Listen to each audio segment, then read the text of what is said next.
Smith Wigglesworth, apóstol de fe. Mi amigo dijo, está muerta. Tenía miedo. Nunca he visto un hombre tan asustado en toda mi vida. ¿Qué haré? Me preguntó. Quizá ustedes piensen que lo que hice fue absurdo, pero me incliné sobre la cama y la saqué. La llevé al otro extremo del cuarto. La apoyé contra una pared y la sostuve en alto, porque ella estaba totalmente muerta. La miré a los ojos y le dije, en el nombre de Jesús, reprendo esta muerte. Todo su cuerpo, desde la coronilla hasta las plantas de sus pies, comenzó a temblar. En el nombre de Jesús, te ordeno que camines, le dije. En el nombre de Jesús, camina. Y ella caminó. Resucitar a los muertos fue solo una de las increíbles facetas del ministerio de Smith Wigglesworth. Este gran apóstol de fe anduvo en una medida tan extraordinaria de la unción de Dios que los milagros que siguieron a su ministerio solo fueron secundarios en relación con ella. En su vida, este hombre que comenzó siendo un plomero le dio un nuevo significado a la palabra aventura. ¿Cuál era el único requisito para la aventura? Solo creer. Para Wigglesworth, la simple obediencia a lo que uno creía no era una característica extraordinaria, era simplemente el fruto de la fe. Se dice que su propia fe era inquebrantable y algunas veces implacable, pero también se dice que poseía una unción especial para la enseñanza y un claro sentido de la compasión, que tenían por fruto incontables salvaciones y milagros en su ministerio, todos los días. El pequeño recolector de nabos. Smith nació el 8 de junio de 1859. Hijo de John y Martha Wigglesworth, en el pequeño pueblo de Maidstone, Yorkshire, Inglaterra. El año de su nacimiento, 1859, ya era histórico. Hacía 2 años que el tercer gran despertar se desarrollaba en los Estados Unidos. William Booth se había distanciado de la religión organizada, formando el Ejército de Salvación, y la Iglesia de Gales estaba orando por un avivamiento. Que Smith fuera contado entre los otros grandes líderes cristianos como Booth en su época fue una idea que ni siquiera cruzaba las mentes de John y Martha, pero lo sería. Su hijo regresaría el fuego de Dios a una iglesia que había estado casi en cenizas durante cientos de años. La familia de Smith era pobre. Su padre trabajaba largas horas para sostener a su esposa, su hija y sus 3 hijos. Así que el niño comenzó a trabajar a los 6 años, arrancando nabos en un campo cercano. Era un duro trabajo. Sus manitas estaban lastimadas e hinchadas por haber estado arrancando nabos de la mañana a la noche. Pero esto contribuyó a formar en Smith la sólida ética de trabajo de su padre, de trabajar mucho y duramente para obtener su pago. Cuando Smith cumplió 7 años, fue a trabajar con su padre y otro hombre en un aserradero. Desde entonces,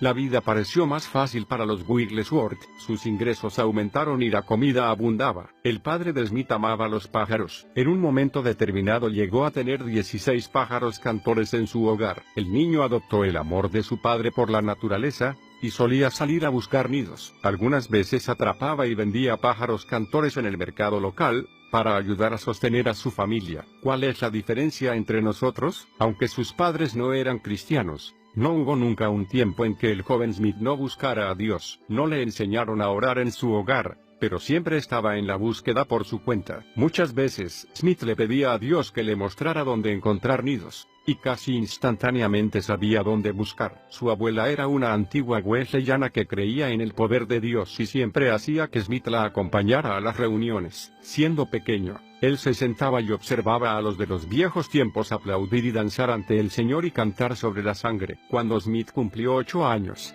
quiso cantar él también en la iglesia. Al comenzar a cantar, un claro conocimiento del nuevo nacimiento vino a él, y comprendió lo que Jesucristo había hecho por él por medio de su muerte y resurrección. Años después, Wigglesworth escribiría sobre ese día: vi que Dios nos desea tan desesperadamente que ha hecho que la condición sea la más simple posible, solo creer, y nunca dudó de su salvación. El joven Wigglesworth se convirtió inmediatamente en un pescador de almas. La primera persona que ganó para Cristo fue su propia madre. Cuando su padre descubrió que la experiencia cristiana había llegado a su familia, comenzó a llevar a la familia a la iglesia episcopal. El padre de Smith no había nacido de nuevo, pero disfrutaba del contacto con el clérigo, ya que frecuentaban el mismo bar y bebían cerveza juntos. Pronto Smith aceptó unirse al coro de la iglesia con su hermano, pero dado que había trabajado desde muy joven, no había tenido acceso a una educación. Tenía casi 10 años cuando tomó la confirmación. Cuando el obispo agitó las manos sobre el jovencito,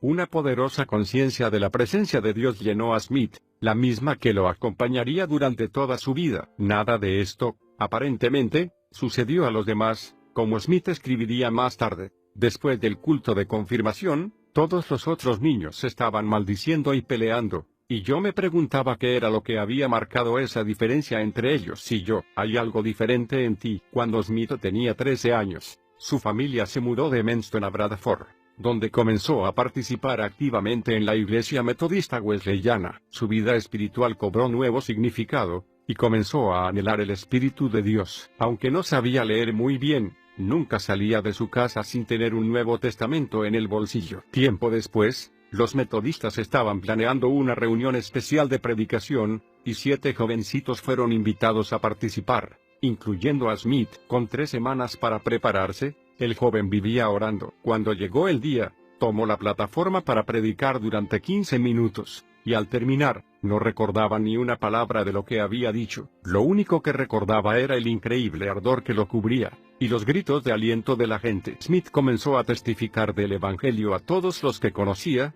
pero no podía comprender por qué tantos parecían no tener interés alguno. En 1875, el Ejército de Salvación comenzó una obra en Bradford. Smith saltó de alegría al escuchar la noticia. Finalmente podría estar con un grupo de personas que compartían su amor por los perdidos. Así que se unió a los salvacionistas cuando estos llegaron, y pronto aprendió sobre el poder de la oración y el ayuno. El Ejército de Salvación lograba más resultados que cualquier otra iglesia en esa época, especialmente en el área de ganar almas. Muchas veces tenían vigilias de oración en las que se tendían, postrados, delante del Señor. Los primeros salvacionistas tenían gran autoridad espiritual, y esto se reflejaba en sus cultos. En las reuniones semanales, el grupo se reunía y reclamaba al menos de 50 a 100 personas para Dios, sabiendo que alcanzarían ese número y más. Docenas de personas conocieron a Jesús como su Salvador a través de la obra de Bradford. Cuando tenía 16 años, Smith conoció a un hombre de Dios en el aserradero,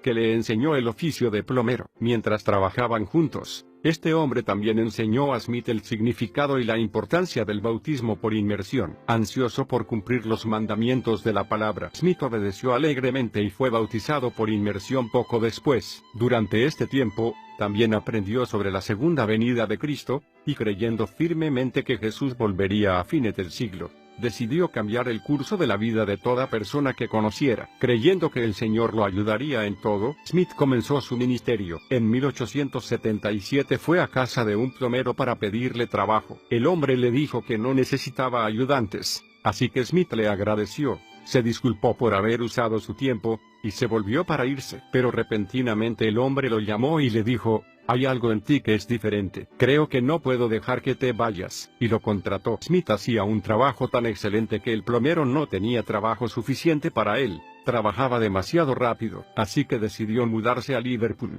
Con su experiencia en plomería, con el poder de Dios descansando firmemente sobre él, comenzó a ministrar a los niños de la ciudad y a predicarles el Evangelio, movido por su deseo de ayudarlos. Cientos de ellos venían al puerto donde Smith ministraba, sucios y hambrientos. Estos niños y niñas venían, y Smith se ocupaba de todos ellos. Aunque tenía buenos ingresos, nunca los gastaba en sí mismo, sino que los dedicaba a vestir y alimentar a sus pequeños amigos. Además de su ministerio a los niños, Smith y un amigo visitaban los hospitales y los barcos, testificando de Cristo. Smith oraba y ayunaba todo el día los domingos, y cada vez que ministraba al menos 50 personas eran salvas. El Ejército de Salvación lo invitaba constantemente a predicar en sus cultos, y mientras predicaba, siempre se quebrantaba y lloraba delante de la gente. Aunque deseaba tener la elocuencia de un Charles Spurgeon y otros exquisitos predicadores, fue su quebrantamiento lo que hizo que cientos de personas se acercaran al altar deseando conocer a Dios. ¿Quiénes son estos tontos? Uno de los grandes atributos de la vida de Smith Wigglesworth fue su esposa,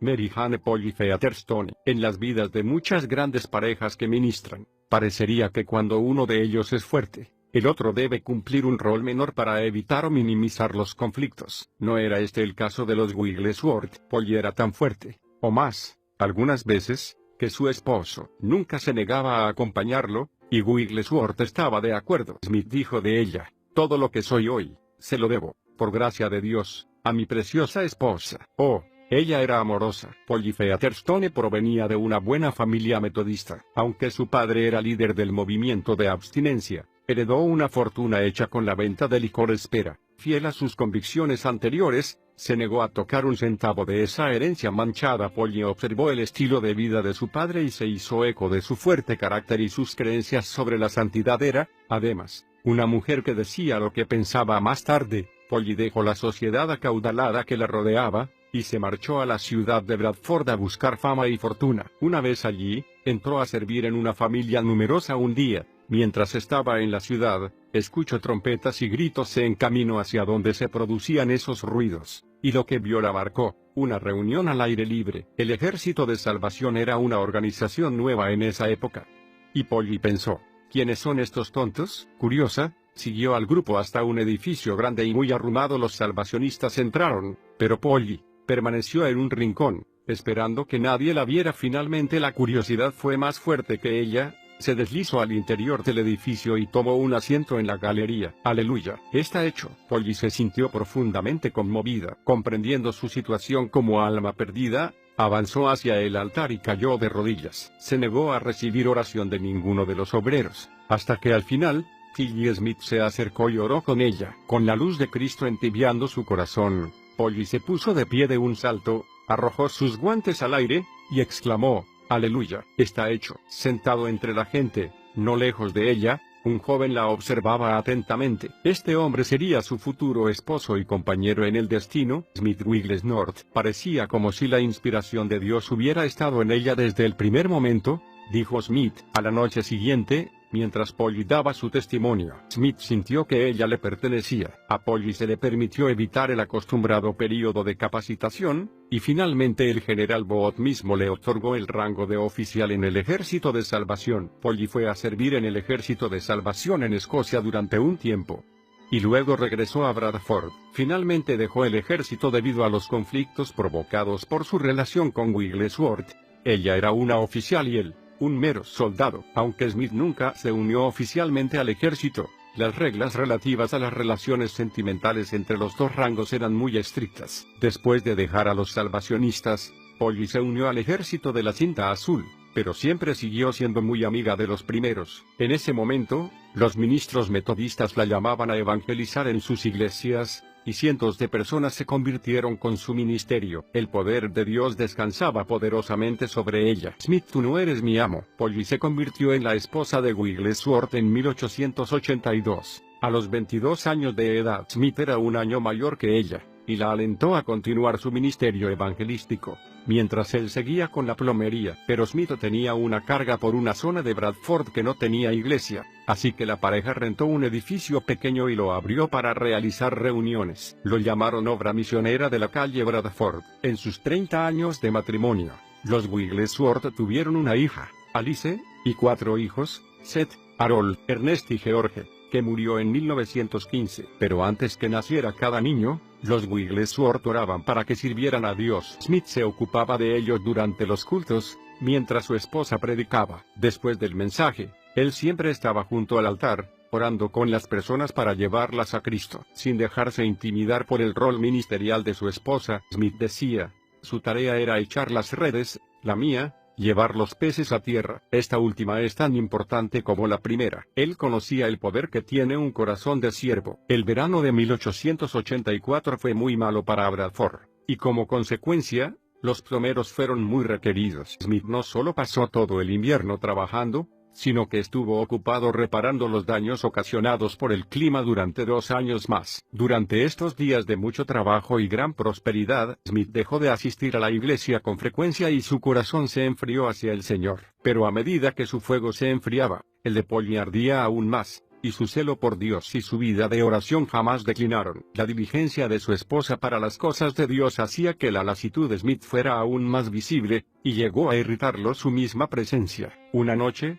Polly regresó de la iglesia un poco más tarde que lo usual. Al entrar ella a la casa, Smith exclamó: «Yo soy el amo de esta casa, y no toleraré que vuelvas aquí a estas horas». Polly respondió dulcemente: «Sé que tú eres mi esposo, pero mi amo es Cristo». Enfurecido, Smith abrió la puerta de atrás, empujó a Polly afuera, y cerró con llave. Pero en su gran enojo había olvidado cerrar la puerta de adelante, así que Polly dio la vuelta a la casa, y entró por la puerta principal, riendo. Tanto reía, que Smith finalmente se rindió y rió con ella. Al reír, recibió una revelación en su corazón y en su mente. Entonces decidió pasar 10 días orando y ayunando para buscar la voluntad del Señor. Con un arrepentimiento desesperado y sincero, encontró el camino hacia la restauración. A donde llegas en la escala de Richter, la mujer es el termómetro del hogar, es un dicho muy cierto. Por ejemplo, si tu esposa está de mal humor, el resto de la familia acabará teniendo una actitud negativa. Por el contrario, si tu esposa está alegre, sin importar lo mal que te sientas, todo parece más alegre. Polly Wigglesworth ilustraba bellamente el principio de la estabilidad. Estoy segura de que su fidelidad y su gozo pasaron por una severa prueba mientras su esposo estaba apartado de Dios. Ella era una predicadora muy conocida, que realizaba cultos evangelísticos en toda la ciudad, y veía a cientos de personas acercarse a Cristo. Mientras su esposo trabajaba o se quedaba en casa, sin duda, habría murmuraciones sobre el estado espiritual de Smith, ya que el ministerio de Polly era escrutado públicamente, pero ella nunca dio un paso en falso. Obviamente, lo que causaba su triunfo era su seguridad en Jesucristo. En muchos casos, cuando un esposo está apartado, su esposa se queja y se queja, pensando que de esa manera lo llevará a actuar y arrepentirse, pero un corazón arrepentido es obra del Espíritu Santo. El fuego de Dios mantuvo gozoso el corazón de Polly. Como consecuencia, Smith vio su error y fue atraído nuevamente hacia Cristo. La actitud de su esposa fue causa directa de su arrepentimiento, y finalmente, de su ministerio, con el que sacudió al mundo. Esta es la meta más alta del compañero, ayudar a su cónyuge a cumplir con su llamado, sea cual fuera. Dios conoce el corazón de tu esposo o esposa y sabe lo que será necesario para que llegue al lugar que le pertenece. Mantén tu corazón limpio y deja a los demás en manos de Dios y del Espíritu Santo. De esa manera,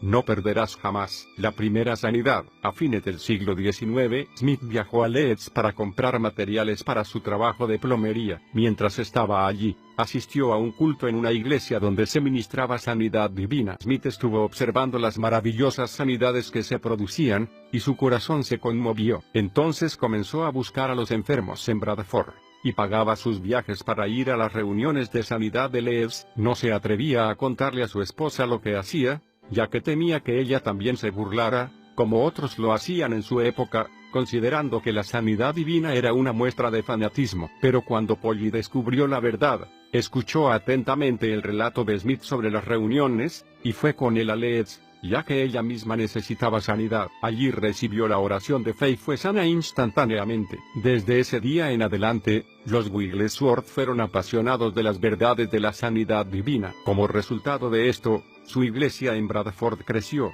por lo que buscaron un nuevo lugar. Consiguieron un edificio en la calle Bowland y llamaron a la obra misionera de la calle Bowland. Tenían un enorme rollo pintado en la pared detrás del púlpito, que decía: «Yo soy el Señor que te sana». La primera experiencia personal de Smith con la sanidad se produjo en los primeros años del siglo XX. Él había sufrido de hemorroides desde su juventud, por lo que un ministro que estaba de visita oró y se puso de acuerdo, en fe, con Smith, para creer en que ese problema sería sanado por Dios. Hasta este momento, Smith había usado sales todos los días, pero sintiéndose totalmente seguro de la voluntad de Dios, dejó de utilizarlas, y descubrió que estaba completamente sano, como lo estuvo por el resto de su vida. Para ahora, Smith estaba totalmente dedicado al ministerio de sanidad. Dado que trabajaba en forma independiente, tenía tiempo para llevar grupos de personas al hogar de sanidad de Leeds, siempre pagando los gastos de todos. Smith era conocido por su gran compasión por los enfermos y los necesitados. Los obreros de Leeds veían a Smith reñir con grupos de personas y reían para sí, porque él no entendía que Dios podía sanar a los enfermos en Bradford, tal como lo hacía en Leeds, empujado hacia el púlpito. Comprendiendo que Smith necesitaba un empujoncito para comenzar su ministerio público, los líderes del hogar de sanidad de Leeds tomaron una decisión, y le pidieron que los reemplazara en el púlpito mientras ellos iban a la convención de Keswick. Smith dudó al principio, pero los ministros le aseguraron que él podía hacerlo. Así que se consoló pensando que simplemente podía hacerse cargo y que habría muchas otras personas que podrían predicar. Cuando llegó el día de ministrar, Smith estaba a cargo de la reunión, pero no había quien predicara. Todos estuvieron de acuerdo en que Smith debería hacerlo. Vacilando, comenzó a ministrar, y al terminar su mensaje, 15 personas se acercaron para que orara por su sanidad. Un hombre se acercó andando con un par de muletas, y cuando Smith oró por él, el hombre comenzó a saltar por todos lados, sin sus muletas, totalmente sano. Nadie estaba más sorprendido que Smith. A partir de esta reunión comenzaron a abrirse las puertas para que Smith predicara. Y pronto anunció que realizaría una reunión con oración por sanidad en Bradford. En la primera noche, 12 personas pasaron al frente para pedir oración, y todas fueron sanadas. Una mujer tenía un tumor muy grande que drenaba constantemente. Después de la oración de fe, fue a su casa y al día siguiente dio testimonio diciendo que, del tumor, solo le quedaba una cicatriz. Por favor, silencio. Muy poco después, Smith debió enfrentar su primer desafío. Era una situación de vida o muerte. La esposa de un querido amigo suyo estaba tan enferma que los médicos esperaban que muriera durante la noche. El amigo de Smith dijo que no tenía fe para creer por su esposa, pues no sabía cómo hacerlo. El corazón de Smith se llenó de compasión y decidió ayudar a esta familia. Entonces fue a buscar a un ministro que estaba abriendo una pequeña iglesia en Bradford y le pidió que fuera a orar por esta mujer, pero el ministro se negó. Smith fue entonces a ver a un amigo, quien era conocido por sus elocuentes oraciones. Este aceptó ir con él, y juntos fueron a casa de la mujer. Smith se sentía animado al tener a alguien acompañándolo, y exhortó a su amigo a que comenzara a orar tan pronto como entraran a la casa. Al ver el estado de debilidad de la mujer, su amigo siguió el consejo y comenzó a orar, pero no como Smith esperaba que lo hiciera. Este hombre comenzó a orar por la familia que quedaría sin ella, y continuó en un tono pesimista y negativo hasta que Smith gritó que se detuviera. Pensando que lo peor había pasado, Smith pidió entonces al esposo de la mujer que orara, pero este lo hizo en forma tan patética como el primero. Finalmente, Smith ya no pudo soportarlo y gritó tan fuerte que se lo oyó desde la calle: «Señor, deténlo». El esposo de la mujer se detuvo. Entonces Smith tomó una botellita con aceite del bolsillo y derramó todo el contenido de la misma sobre el cuerpo de la mujer, en el nombre de Jesús. Allí, de pie junto a la cabecera de la cama, Smith tuvo su primera visión. Repentinamente, el Señor Jesús apareció. Yo tenía mis ojos abiertos y lo estaba contemplando. Él sonrió con una de esas sonrisas suyas tan dulces. Nunca he perdido esa visión, la visión de esa hermosa y suave sonrisa. Pocos minutos después de terminada esta visión, la mujer se sentó en su cama, llena de nueva vida. La mujer vivió para criar varios hijos y murió tiempo después que su esposo. Diablo, sal fuera. Mientras el hambre de Smith por la palabra crecía, él nunca permitió ninguna publicación en su hogar, ni cristiana ni secular, excepto la Biblia. Sentía que lo único que debía conocer era la palabra de Dios. Smith dijo de su esposa: «Ella vio cuán ignorante era yo, e inmediatamente comenzó a enseñarme a leer bien y a escribir, pero lamentablemente nunca logró enseñarme ortografía». La siguiente experiencia de Smith con una situación de vida o muerte se produjo en su propio cuerpo. Un día, lo atacó un dolor agudo y debió guardar cama. Dado que él y Polly habían acordado que no tendrían medicinas en su casa, decidió dejar su sanidad en manos de Dios. La familia oró toda la noche por un alivio, pero este no se produjo. Smith se sentía cada vez más débil, y finalmente dijo a su esposa: «Creo que esta es mi hora final. Para protegerte, deberías llamar a un médico». Polly, destrozada, envió a buscar a un médico, creyendo que había llegado el fin de su esposo. Cuando el médico llegó, sacudió la cabeza y le dijo que se trataba de una apendicitis, y que el cuadro había estado empeorando durante los últimos 6 meses. Continuó diciendo que los órganos de Smith estaban tan dañados que no había esperanza, ni siquiera con una cirugía. Mientras el médico se despedía, una mujer anciana y un joven entraron en el cuarto de Smith. Esta mujer creía en la oración de fe, y creía que toda enfermedad venía del diablo. Mientras oraba, el joven se subió a la cama, impuso ambas manos sobre Smith, y gritó: «Diablo, sal, en el nombre de Jesús». Para gran sorpresa de Smith, el diablo salió, y el dolor desapareció por completo. Por las dudas, la mujer y el joven oraron nuevamente por Smith, después de lo cual éste se levantó, se vistió y bajó. Entonces dijo a su esposa: «Estoy sano». ¿Entró algo de trabajo? Polly, totalmente atónita, escuchó su relato y luego le entregó un pedido de trabajo. Smith se puso inmediatamente a trabajar en el asunto, y la apendicitis nunca volvió a molestarlo. Están recibiendo demonios. En 1907 llegó otro punto crucial en la vida de Smith Wigglesworth. Él había oído que un grupo de personas en Sunderland habían sido bautizadas en el Espíritu Santo y hablaban en otras lenguas. Entonces decidió ver este fenómeno por sí mismo. Hasta este momento, Smith creía que él ya había sido bautizado en el Espíritu Santo, junto con su esposa. Seguía la creencia popular de esa época, en el sentido de que la santificación era el bautismo del Espíritu Santo. Entonces Smith recordó una situación anterior que lo había hecho arrepentirse y comenzar un ayuno de 10 días. Durante este ayuno, Smith había regresado al camino de Dios,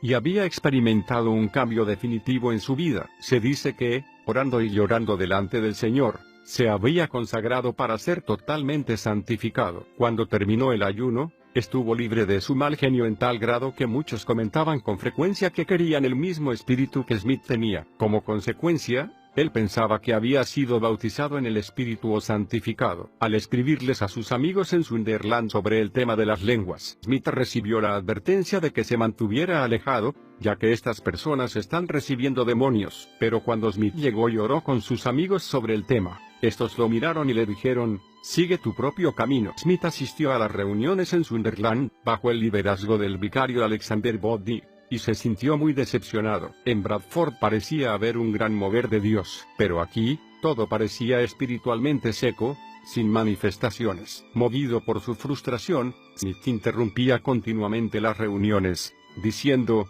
he venido desde Bradford, y deseo esta experiencia de hablar en lenguas como lo hicieron en el día de Pentecostés, pero no comprendo por qué nuestras reuniones parecen estar llenas de fuego, y las de ustedes no. Smith, desesperado en su búsqueda, interrumpió tantas veces las reuniones que finalmente fue disciplinado y expulsado del edificio. Bañado en el poder y la gloria, Smith, buscando a Dios con todo su corazón para experimentar este bautismo en el Espíritu Santo, fue a un centro de reuniones cercano del Ejército de Salvación para orar. 3 veces el poder de Dios lo abatió al suelo. Los salvacionistas le advirtieron sobre el hablar en lenguas, pero Smith estaba decidido a conocer a Dios en esa área. Durante 4 días estuvo delante del Señor esperando hablar en otras lenguas, sin resultados. Finalmente, desalentado en su espíritu, sintió que era hora de regresar a Bradford, pero antes de partir, se dirigió a la casa pastoral para despedirse de la esposa del vicario. La señora Bodney le dijo que tenía que regresar a su casa y que aún no había logrado hablar en lenguas. Ella le respondió: no es el hablar en lenguas lo que usted necesita, sino el bautismo. Smith le pidió que le impusiera las manos antes de partir. Ella oró una oración sencilla pero llena de poder, y luego salió del cuarto. Fue entonces que cayó el fuego. Bañado en el poder y la gloria del Señor, Smith vio una visión de la cruz vacía con Jesús exaltado a la diestra del Padre. Lleno de adoración y alabanza, Smith abrió su boca y comenzó a hablar en otras lenguas, comprendiendo finalmente que aunque antes había recibido la unción, ahora era bautizado en el Espíritu Santo como en el día de Pentecostés. En lugar de irse a su casa, Smith fue directamente a la iglesia donde el reverendo Bodney estaba dirigiendo el culto, y lo interrumpió, rogando que le permitiera hablar por unos momentos. Cuando concluyó su sermón, 50 personas fueron gloriosamente bautizadas en el Espíritu Santo y hablaron en otras lenguas. El periódico local, el Sunderland Daily Echo, dio la noticia, con un relato detallado de la experiencia de Smith, incluyendo las lenguas y las sanidades. Smith entonces telegrafió a su hogar para contarles la gran noticia. Risa santa. Al regresar a Bradford, Smith sentía que debería enfrentar algunas luchas en relación con su recién hallado gozo. Y tenía razón. Tan pronto como cruzó el umbral, Polly le dijo firmemente: quiero que comprendas que yo estoy tan bautizada en el Espíritu Santo como tú, y no hablo en lenguas. El domingo predicarás tú, y veré qué hay en esto. Polly guardó su palabra, y cuando llegó el domingo, se sentó en el último banco de la iglesia. Mientras Smith se acercaba al púlpito, el Señor le dio el pasaje de Isaías 61, 1-3. Smith predicó con gran poder y seguridad mientras Polly se retorcía en el banco, diciéndose a sí misma: ese no es mi Smith, Señor. No es mi Smith. Al final del culto, un obrero se puso en pie y dijo que él deseaba el mismo tipo de experiencia que Smith había tenido. Cuando quiso sentarse, no logró dar con la silla y cayó al suelo. El hijo mayor de Smith se puso de pie para decir lo mismo, y al sentarse también fue a dar en el suelo. Pocos minutos después, 11 personas estaban en el suelo, riendo en el espíritu. Toda la congregación quedó inmersa en una risa santa mientras el Señor derramaba su espíritu sobre ellos. Este fue el comienzo del gran derramamiento en Bradford, en el que cientos de personas recibieron el bautismo del Espíritu Santo y hablaron en otras lenguas. Poco después que Polly fuera bautizada en el Espíritu Santo, los Wigglesworth salieron a recorrer el campo, respondiendo a invitaciones para ministrar. Donde quiera que iban, la convicción se apoderaba de las personas. Cierta vez, Smith entró en una verdulería para hacer compras, y 3 personas cayeron de rodillas, arrepentidas. En otra ocasión, 2 mujeres estaban trabajando en un campo, y Smith, al pasar, les gritó: ¿Son ustedes salvas? Ante la cual ambas dejaron caer sus baldes y clamaron a Dios. Un pacto económico con Dios. Durante los días que siguieron, Smith desarrolló el hábito de orar y ayunar. Pronto, comenzaron a llegar a su hogar cartas provenientes de todo el país, rogándole que fuera a orar por los enfermos. Él respondía a cada pedido que podía, y algunas veces, después de llegar en tren a una ciudad, tomaba una bicicleta y pedaleaba más de 15 kilómetros para alcanzar a alguna persona afligida. Con tal increíble avalancha de trabajo en el ministerio, Smith pronto vio cómo su trabajo de plomería declinaba. Lo llamaban fuera de la ciudad tantas veces que sus clientes se veían obligados a buscar otro plomero. Cada vez que Smith regresaba a Bradford había menos trabajo. Cierta vez, al regresar antes de lo pensado de una convención, Smith descubrió que la mayoría de sus clientes habían conseguido otros plomeros para solucionar sus problemas. Había una viuda que no había conseguido a nadie, por lo que Smith fue directamente a su casa y arregló el problema, además de reparar el techo de la casa que estaba dañado. Cuando ella le preguntó cuánto le debía, él respondió: «No recibiré ningún pago de usted. Este es mi último trabajo como plomero, y lo entrego como ofrenda a Dios». Con esa declaración, Smith pagó sus deudas, cerró el negocio, y comenzó a ministrar de tiempo completo. A pesar de las historias de pobreza que había escuchado, él creía que Dios proveería en abundancia mientras él le sirviera fielmente. Confiando en esta sociedad con Dios, puso una condición: las suelas de mis zapatos nunca deben dar vergüenza, y nunca deberé usar pantalones con las rodillas rotas. Le dije al Señor: si sucede alguna de estas 2 cosas, volveré a ser plomero. Dios nunca dejó de proveer para todas sus necesidades, y Smith nunca volvió a trabajar como plomero. Déjala ir. Uno de los dolores más grandes en la vida de Smith estaba a punto de ocurrir. Mientras esperaba en la estación del tren para partir hacia Escocia, Wigglesworth recibió una noticia devastadora. Polly se había desplomado a causa de un ataque cardíaco mientras regresaba de la obra misionera de la calle Bowland. Smith corrió a su lado y descubrió que su espíritu ya había partido para estar con el Señor. No dispuesto a aceptarlo, Smith inmediatamente reprendió a la muerte y su espíritu regresó, pero solo por un breve tiempo. Entonces el Señor le dijo: «Yo deseo llevarla a casa conmigo ahora». Así que, con el corazón destrozado, Smith dejó en libertad a su compañera, aquella a la que había amado tantos años, para que fuera con el Señor. Polly Wigglesworth sirvió al Señor hasta el último minuto de su vida, el 10 de enero de 1913. Algunos dicen que después de su muerte, Smith pidió una doble porción del Espíritu. A partir de ese momento, su ministerio tuvo aún más poder. Este es el secreto. Smith comenzó inmediatamente a ministrar por todo el país, viajando con su hija y su yerno. Aunque era extremadamente inusual que la prensa británica publicara artículos sobre noticias religiosas, el Daily Mirror dedicó su nota de tapa a este dinámico ministerio, incluyendo 4 fotografías de Wigglesworth en acción. Dado que este era el periódico de mayor circulación en el país, cientos de personas comenzaron a buscar que Smith les ministrara. Smith tenía una increíble revelación en el tema de la fe, y su enseñanza al respecto atraía a las masas. Wigglesworth no se quedaba con la esperanza de que la oración diera resultados. Su revelación sobre la fe era concreta, y ablandaba aún los más duros corazones para llevarlos al amor de Jesucristo. La teoría de Smith sobre la fe era simple: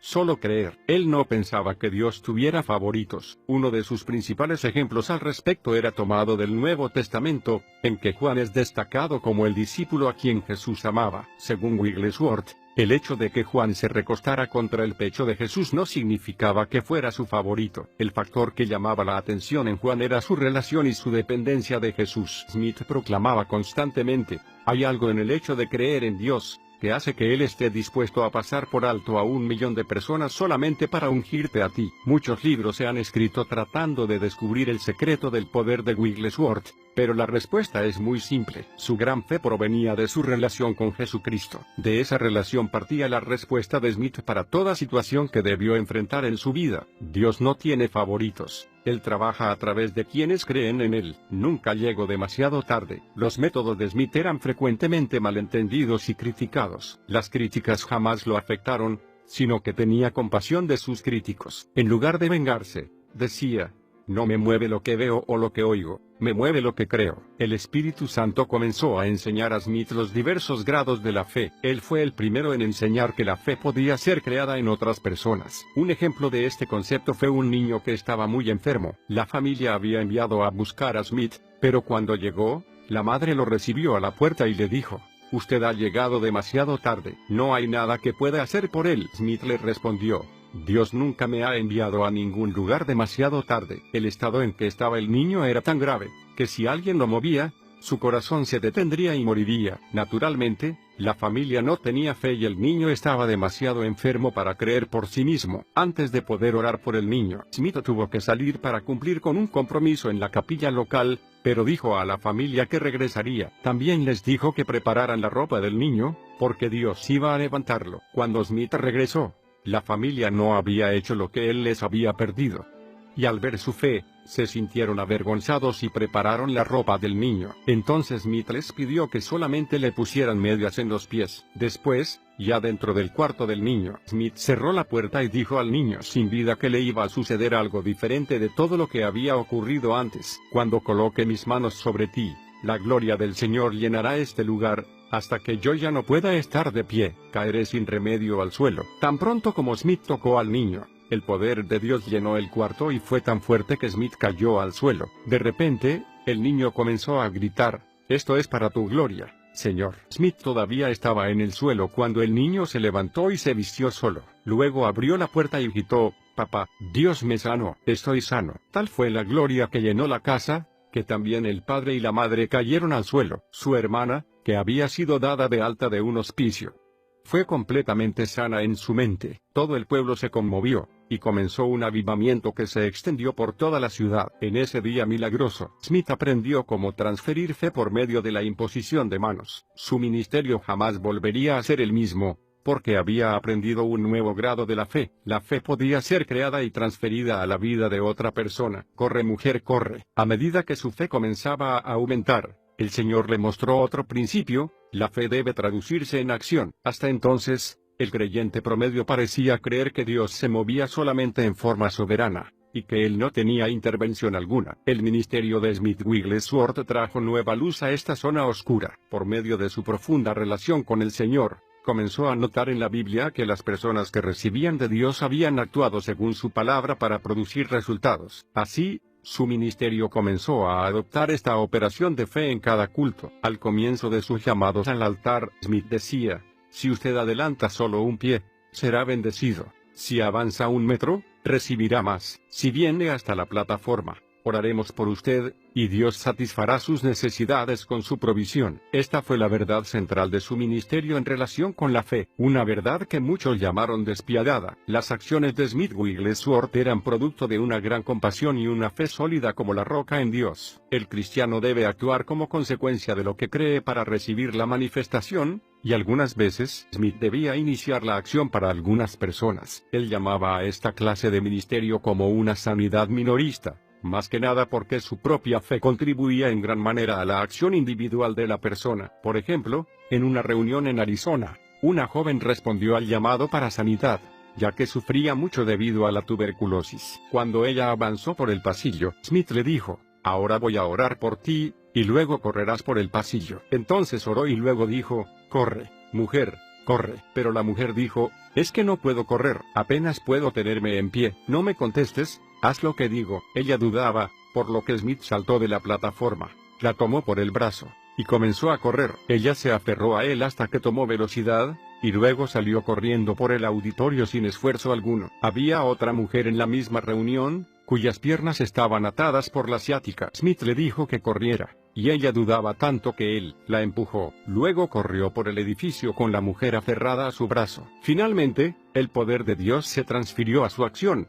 y fue completamente liberada. La mujer llegó caminando a todas las demás reuniones, negándose a tomar un coche, feliz de poder utilizar a pleno sus piernas otra vez. Papá, me recorre todo el cuerpo. Algunas veces, en su ministerio, Smith usaba otro enfoque para actuar sobre la fe. Leía porciones de la Biblia, y luego las representaba por sí mismo. Muchas veces hacía banquetes para alimentar a los cojos y los hambrientos, y los obreros de la obra misionera de Beulah servían la comida. También presentaba testimonios de sanidades como entretenimiento en los banquetes, y los asistentes se conmovían hasta las lágrimas. En el primer banquete, Smith sentó el precedente de lo que seguiría. Al cerrar la primera reunión, dijo: esta noche los hemos dado entretenimiento, pero el sábado próximo habrá otra reunión. Los que están atados y han venido en sillas de ruedas, los que han gastado todo su dinero en médicos y no han mejorado, ellos nos entretendrán con sus historias de liberación que recibirán hoy en el nombre de Jesús. Y luego preguntó: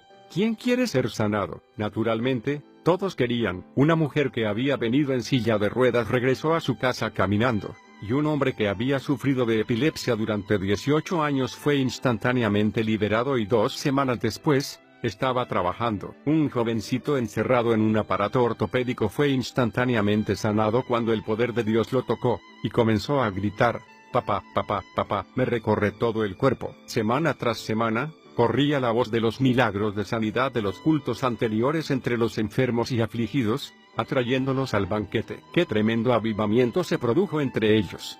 Simplemente por actuar en obediencia a la palabra de Dios, yo moveré al Espíritu. Smith Wigglesworth tomaba Hebreos 11:6 muy en serio. Creía personalmente que era imposible agradar a Dios sin fe. Por lo tanto, incorporó esa fe en toda área de su vida espiritual, incluyendo las obras del Espíritu Santo. Bastaba que el más leve soplo del Espíritu viniera sobre él para que se recluyera en un cuarto para estar a solas con Dios. En el desarrollo de esta relación, Smith fue comprendiendo la acción de fe a medida que cooperaba con el Espíritu Santo. Cierta vez, en una reunión, alguien comentó cuán fácilmente Smith era movido por el Espíritu. Cuando le preguntaron cuál era su secreto, respondió: bueno, verán, es algo así: si el Espíritu no me mueve, yo muevo al Espíritu. Quienes no comprendían los principios de la fe pensaron que su comentario era arrogante e irrespetuoso. Pero en realidad, Smith sabía cómo mover al Espíritu de Dios. Todo surge de la fe, no de la arrogancia. Si el Espíritu Santo no se movía al comienzo de un culto, Smith comenzaba la reunión en estado natural. Pero por su fe,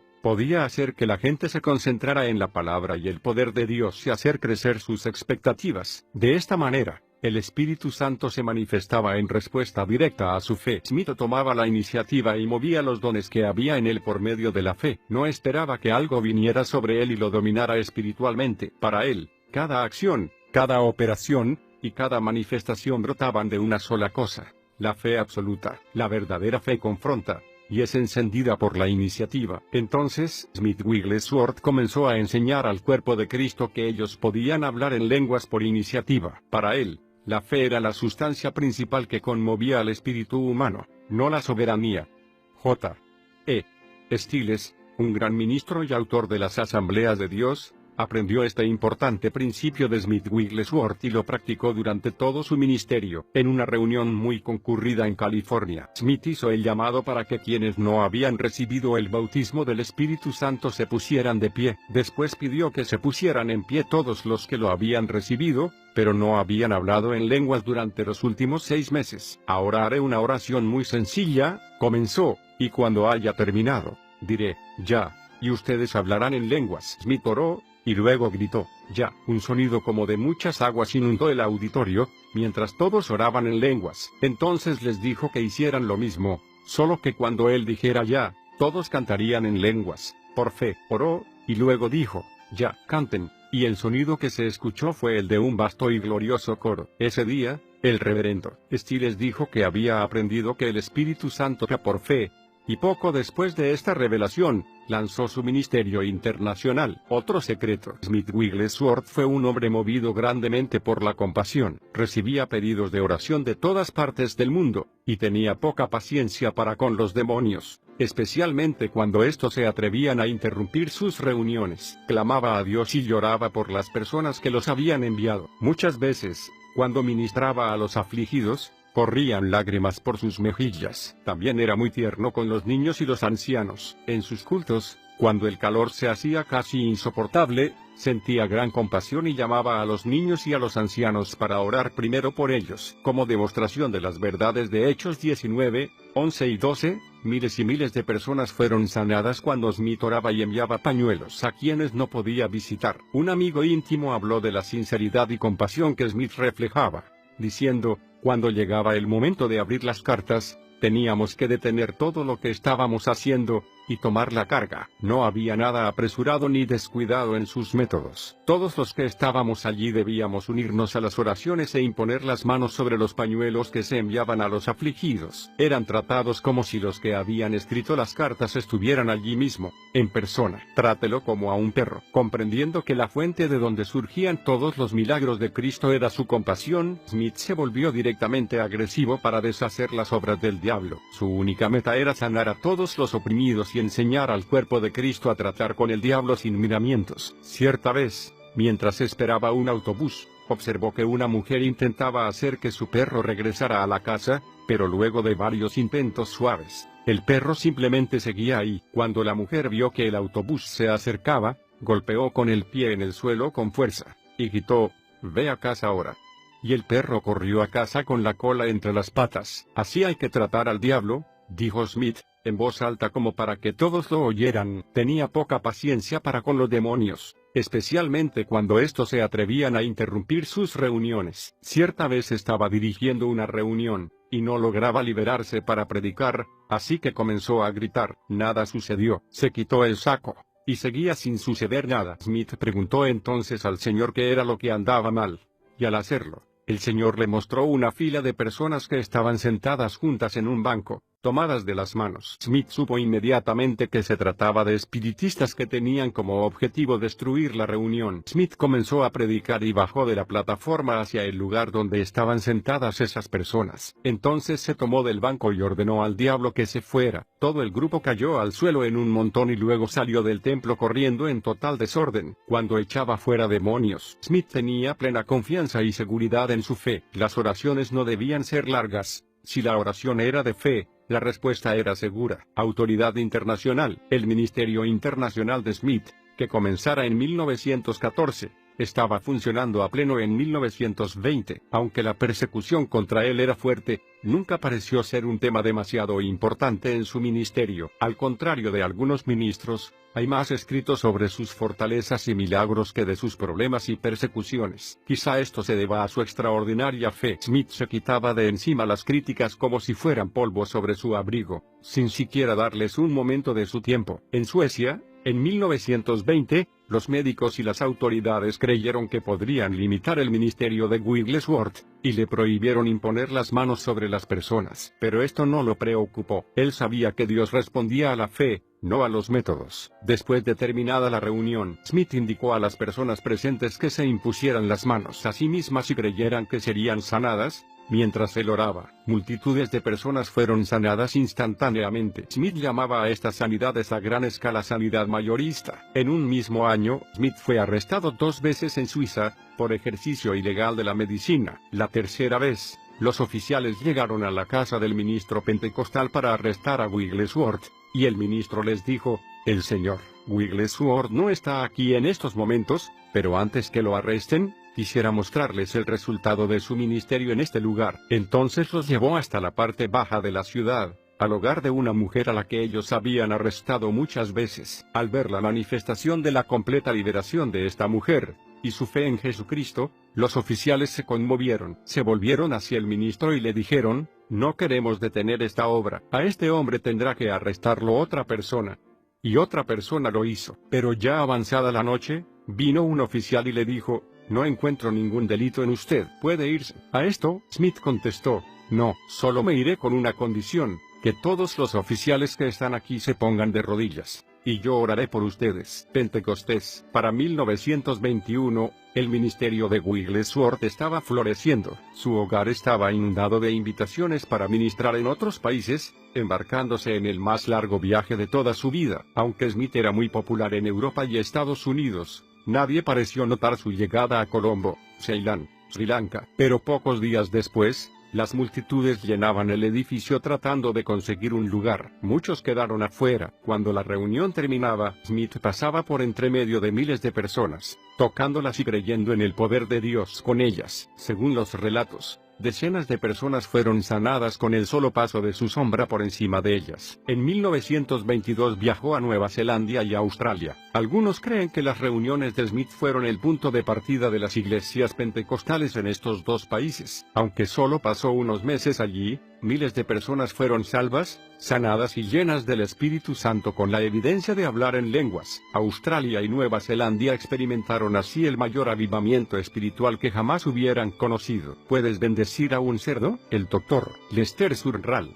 de South Bend, Indiana, relató cierta vez un incidente humorístico ocurrido en uno de sus viajes con Smith. Cierta vez, en Gales, les habían preparado una cena, y sucedió que la entrada era cerdo asado. Cuando pidieron a Smith que bendijera los alimentos, este dijo en voz alta: «Señor, si puedes bendecir lo que has maldecido, entonces bendice este cerdo». El humor y la osadía de Smith causaron gran impresión en Sumrall. El Dr. Sumrall solía reírse al compartir esta historia conmigo, una controversia no publicada, aunque muchas iglesias se organizaron como resultado de sus reuniones. Smith Wigglesworth prefirió no identificarse con ninguna denominación durante todo su ministerio. En su corazón estaba el deseo de alcanzar a toda persona, sin importar su doctrina. Nunca quiso dejarse influir por ninguna denominación en particular. Una controversia poco conocida que surgió en la vida de Smith profundizó su resolución de llevar a cabo un ministerio independiente. En 1915, se había hecho miembro de la Unión Misionera Pentecostal. El Consejo Gobernante de la Unión no era una denominación,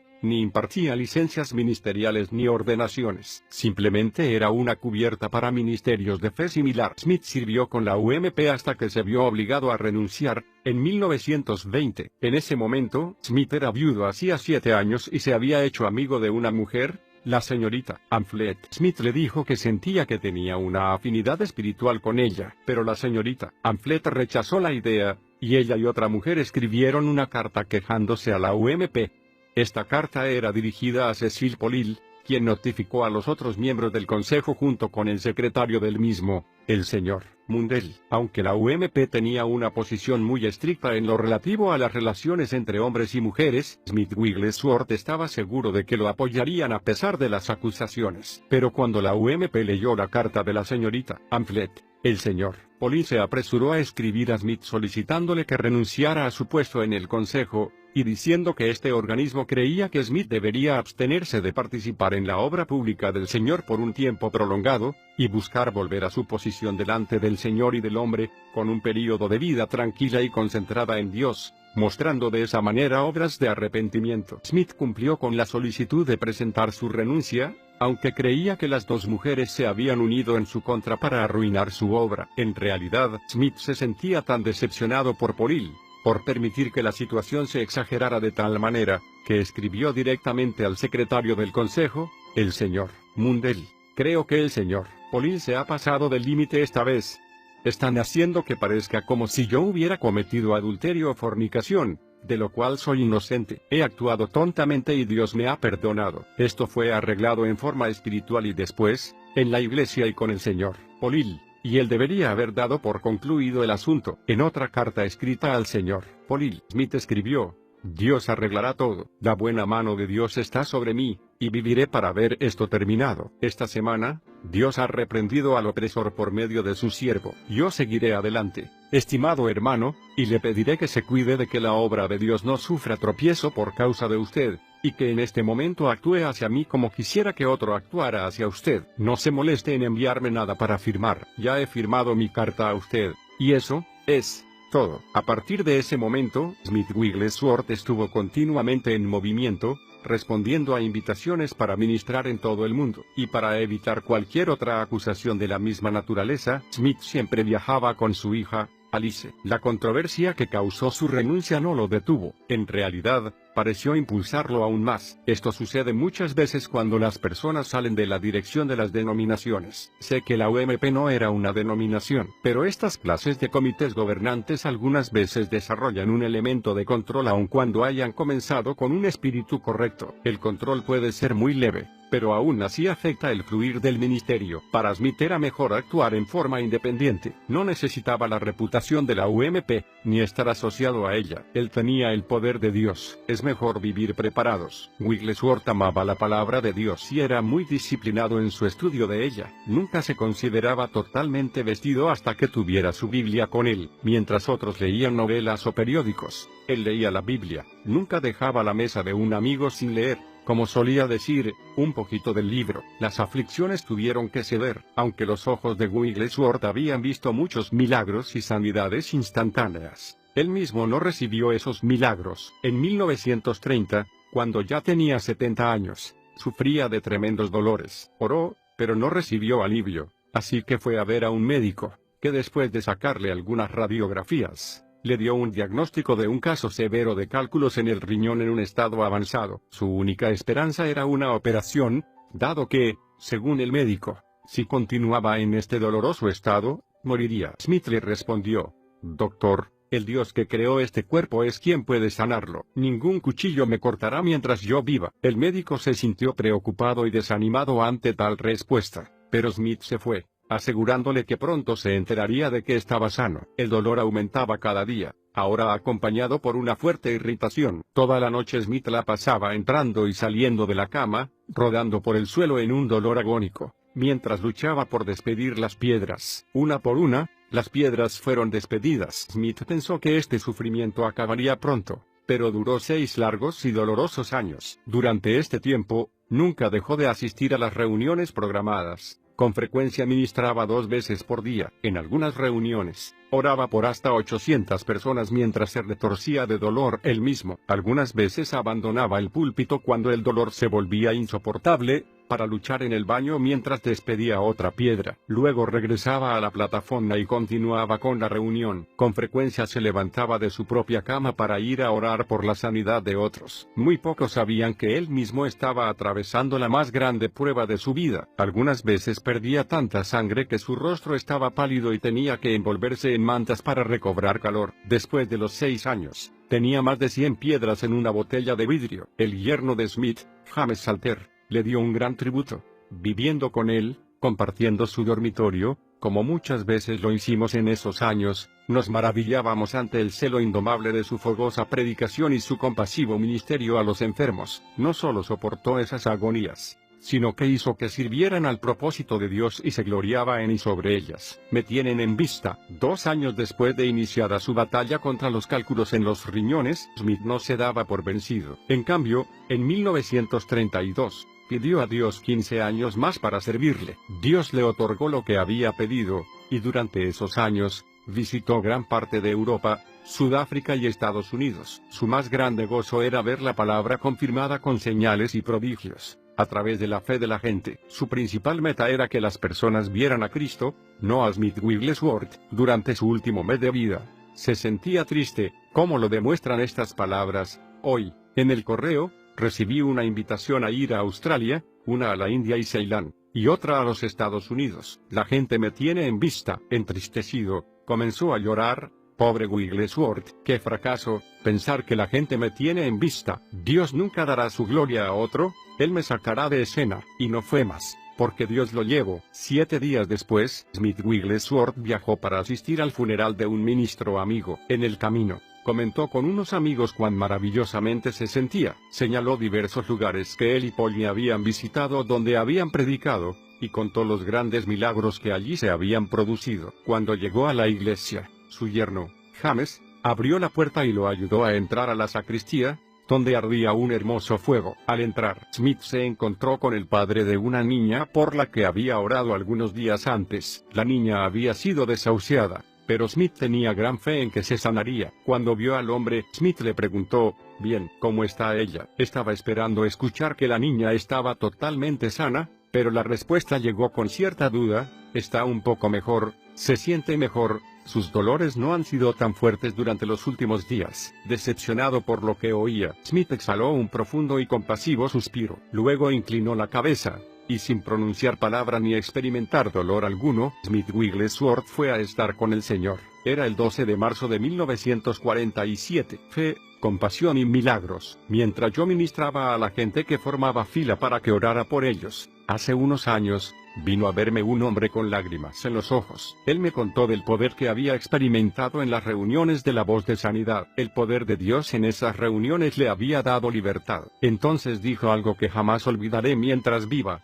¿Es que no hay nadie que ande en el poder como lo hacían entonces? ¿No hay nadie que pueda liberarme? ¿No hay nadie así en la actualidad? ¿Acaso el poder de Dios en que anduvo Smith Wigglesworth ha dejado la tierra? ¿Se fue con él cuando él murió? Por supuesto que no. El mismo poder con el que operaba Wigglesworth está a nuestra disposición hoy. No necesitamos más poder, solo necesitamos utilizar nuestra fe y compasión para que ese poder opere. Wigglesworth operó con la fe más osada que yo jamás haya visto desde el libro de los Hechos, pero esa fe era encendida por la compasión. Smith le tomó la palabra a Dios y se dejó mover por su compasión hacia las personas. Y esa combinación produce milagros. El desafío ahora ha pasado a nuestra generación. Dios ha convocado a hombres y mujeres para que invadan ciudades y naciones con el poder del cielo. ¿Responderás al llamado de Dios? ¿Te atreverás a solo creer? ¿Se conmueve de tal manera tu corazón por las multitudes, que tomes la palabra a Dios y salgas a servir? Que se diga de nuestra generación: